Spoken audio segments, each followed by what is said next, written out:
toad in the hole pasties. Hi Rachel, it is Lottie here from the Great British Bake Off, or as you guys in the States like to call it, the Great British Baking Show. And I'm here to show you one of my favourite new recipes from my new book, Baking Imperfect. So the book is about embracing when things go wrong, which they inevitably do in the kitchen.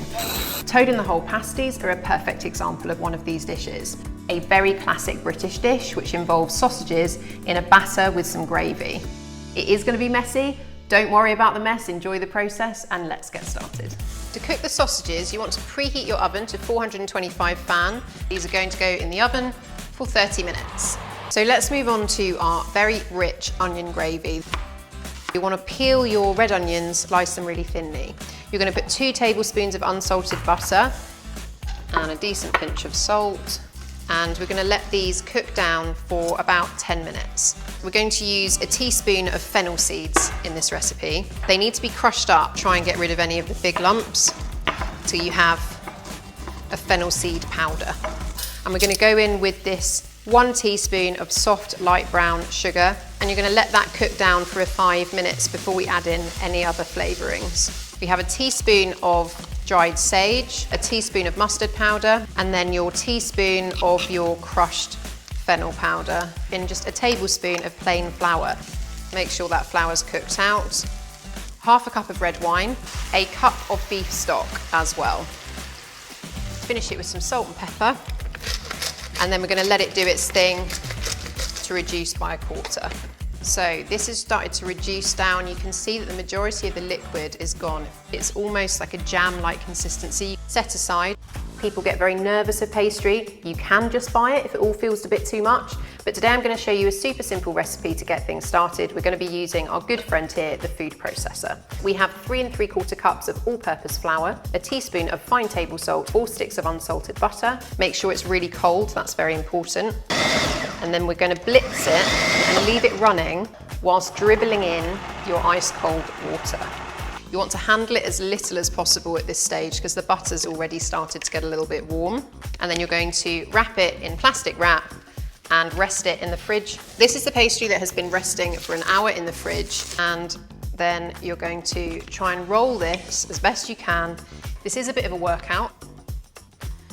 Brush off the flour, and then you're going to wrap it in your plastic wrap and put it back in the fridge for 30 minutes.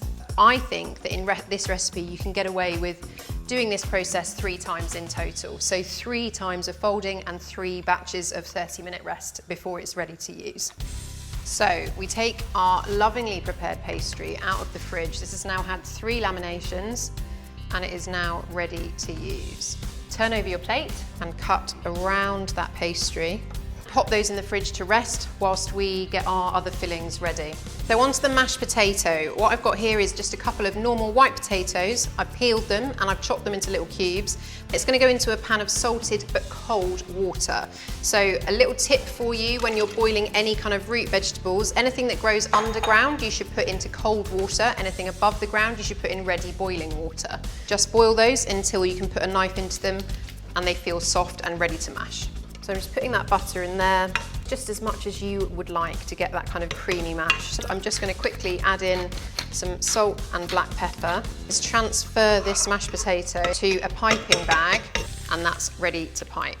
And now it is time for assembly. I'm going to put the onion gravy in the middle.